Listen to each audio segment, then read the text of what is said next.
To be spiritual has always been also understood as to be gentle.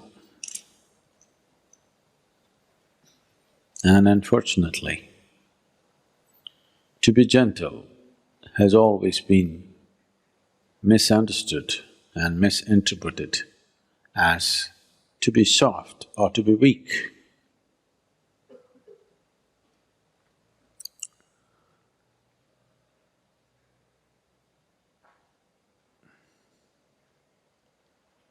The weak are gentle, not by choice,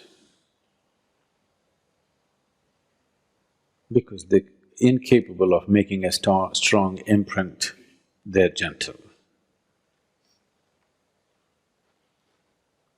Gentleness is of value only when it's by choice. You're capable of being violent, but you choose to be gentle. That's of great value. You're incapable of violence. Now you're gentle. That's not of any great value because that's coming from a certain incapability. Today somebody was asking me, Sadhguru, why all the goddesses in India, always they have weapons in their hands?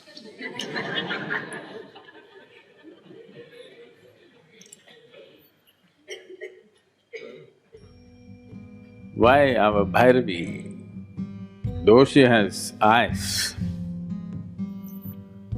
she doesn't have any weapons in her hands. 10 hands and no weapons. Because she's done with violence. You see the buffalo, Mahishasa, already conquered.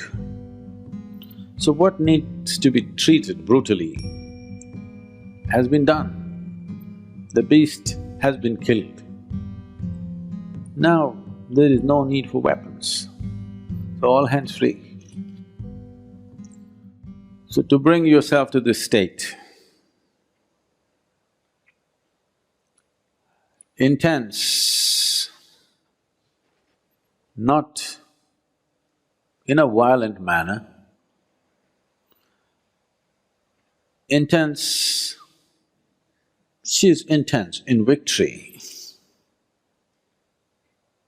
she's intense in energy, she's intense in her ecstasy. Her intensity is not violence, not that she's not capable of, it's just that she's done with it. In the evolution of one's action, if you look at the evolution of action, the initial part of the action will always be violent. As you become more expert with something, you will see the rough edges in your action goes away and it becomes smoother and smoother and there will be no violence in action. Even a swordsman who is an expert, only somebody who is new goes, "Ah," like this. An expert will just flick it and it's done. There's no violence in the action. So in the evolution of action, she's past that. Still intense, but in victory, energy and ecstasy, not in a violent manner. There are many symbolisms like that here, if you peel your eyes and see, where it is intense but not violent. Is something wrong with violence? It's not a question of right and wrong, it's just crude way of conducting life. If you say violence is bad, that means you will end up rejecting a part of yourself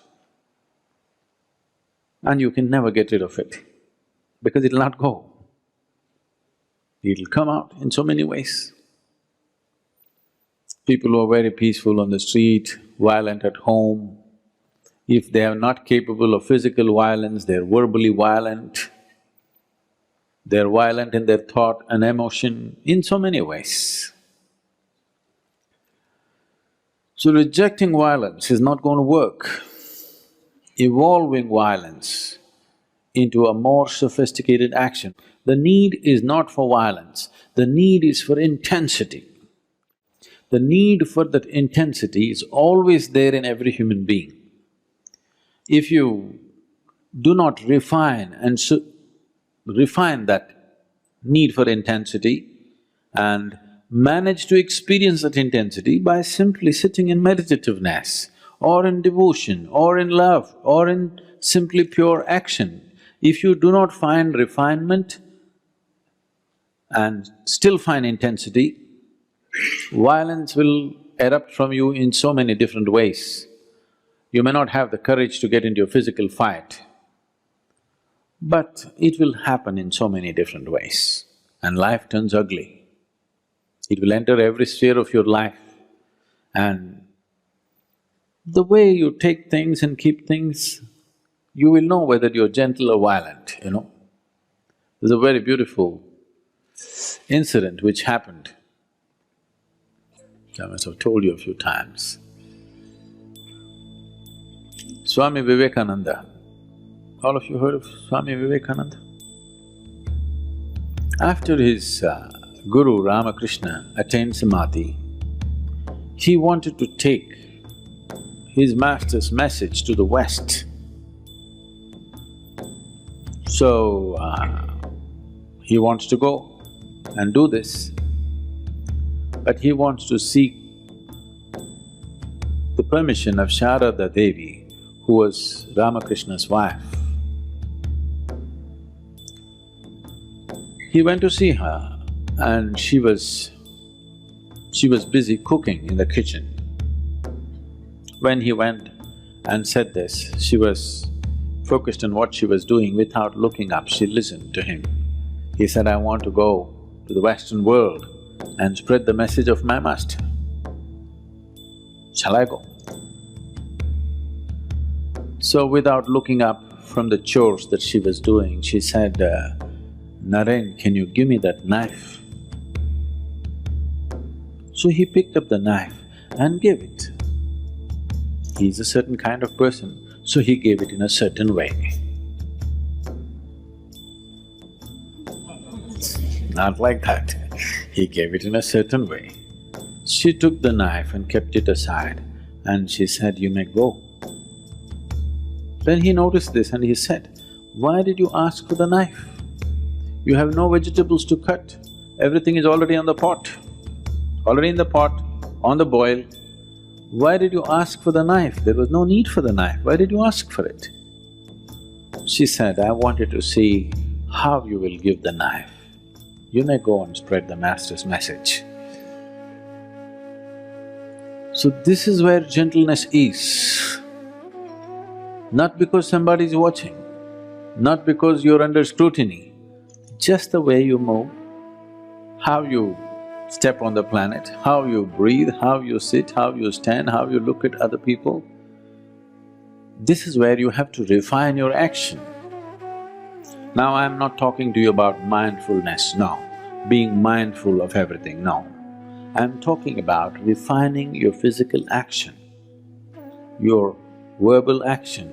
With this slowly, your mental action and emotional action also can be refined.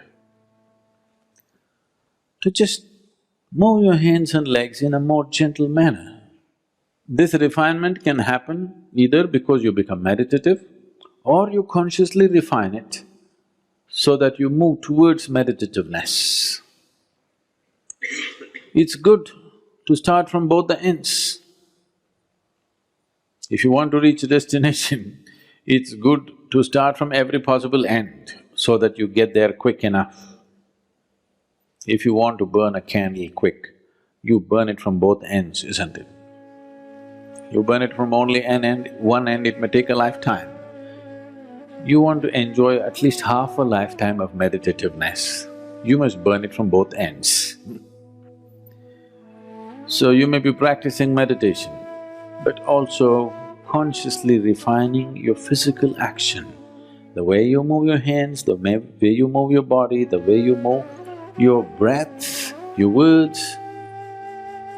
This is not about becoming pretentious, this is about becoming conscious. Namaskaram, Sadhguru. You have told us a beautiful story of Swami Vivekananda and Ramakrishna Paramhansa. Swami Vivekananda's mother was seriously ill, and Ramakrishna told him that had Vivekananda prayed to Kali for his mother's health, Ramakrishna would never see him again.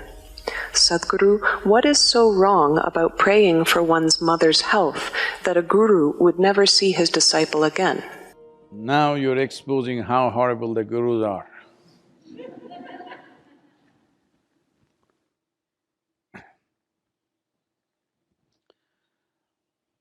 See, there are many aspects to our life.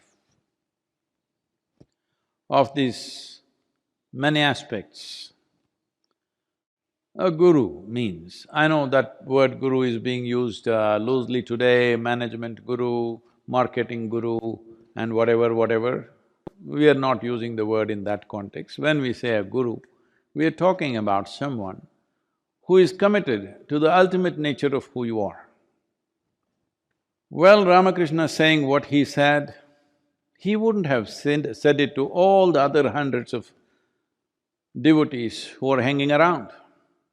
He says this only to Vivekananda, you must understand. Because he wouldn't talk about taking your emotions for your mother or your help or seeking divine help for your mother's health. For other people, he would have said, okay, go and pray. But for Vivekananda, he has set different standards. Because he's expecting this man to do something much more than what others will do. If he has to do those things, he should not be an asking fool, that he is not somebody who stands in front of the Devi and asks, I want this, I want that. So, for your mother's health, what he that moment needed was money. So he wants to go and ask for money.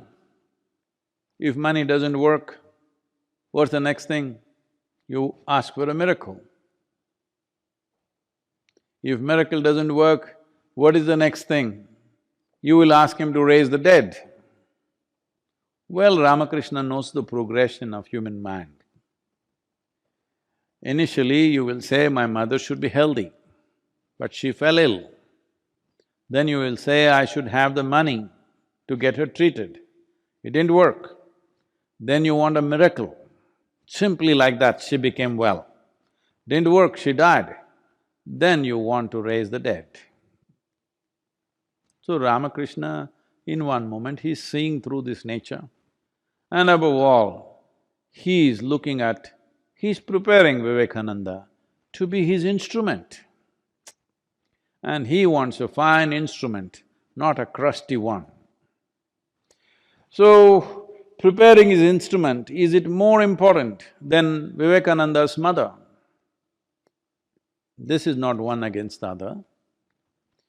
But see, today even you, here in United States, know who was Ramakrishna's guru. Do you know his father's name? Do you know his mother's name? Do you know his uncle, his brother? You know only his guru's name. Because for Vivekananda, Ramakrishna has become his dharma. He breathes him. But now, social pressure, he is falling back. Should the guru allow him to fall him back or push him forward? This is the question you're asking. Well, if I was Vivekananda, I want to be pushed forward, not fall back upon my emotions. And anyway, if money could save her life, I'm sure Ramakrishna would have provided something. But you're seeking divine help? No, no, no. This is something all of you must understand. This has happened a few times around me also, that you initiate somebody into a powerful process, next thing is, they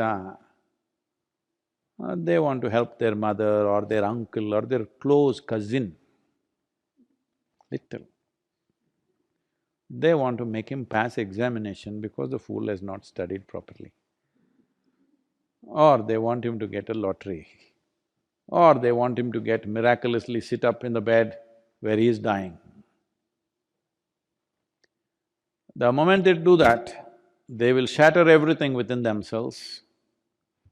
If, I'm saying, this is a conjecture, if Vivekananda had prayed for what he thought he wanted, well, he would have become a psychological wreck. Absolutely. So it's Guru's business to see that that doesn't happen. But 21st century, very hard to make them listen.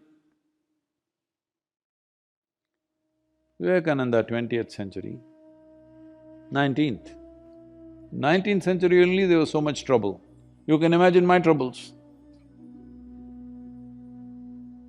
People will go, sit in front of Devi and ask all kinds of things. Because they were doing it with Dhyanalinga, I put her up and say, okay, so you have another counter to ask all these things. Because wherever there is a phenomenal sense of energy which is propelling you forward at a certain space, then when you're moving at that speed, because you're concerned about the tree, you held the tree, your arm will go. You will lose something, it will shatter you, it will break you. So Ramakrishna is wanting him to be a rocket, and the rocket wants to do this. No, rocket trajectory is already set. You don't try to do this and that. That will be a disastrous rocket. So in that context, he is saying that if you had done this, it was finished between you and me because you were anyway a broken failure rocket, a failed rocket. Does anybody go and pick it up? You may be thinking it'll go to the moon and you fired it, but it went into the ocean. Does anybody go looking for it? No, it's finished, it's over, it's burnt up. So, in that context, Ramakrishna is saying, today, if you had done that, it was over because it would be not worth seeing you because you would be broken and you're gone. What do I do with a broken instrument? Today you have heard of Ramakrishna Paramahamsa because of Vivekananda. If that instrument was broken on that day, well, Ramakrishna's offering to the world would have gone completely waste. Well, I'm glad you didn't pick up Krishna, because Krishna said, when Arjuna said, I don't want to kill all these people, 100,000 men they're talking about. Krishna said, you must kill them, then you will realize. That is even a worse example, but that's the way it is. Because when you seek ultimate nature, when you seek the source of your existence, small things, arrangements in your existence doesn't mean anything. So, Ramakrishna is setting up a trajectory for a projectile that he's shooting. Now this projectile is having a mind of its own, emotions of its own. Now this is dangerous. If you are shooting a rocket to the moon or Mars, if it thinks of Hawaii, Hawaii will be destroyed. for sure.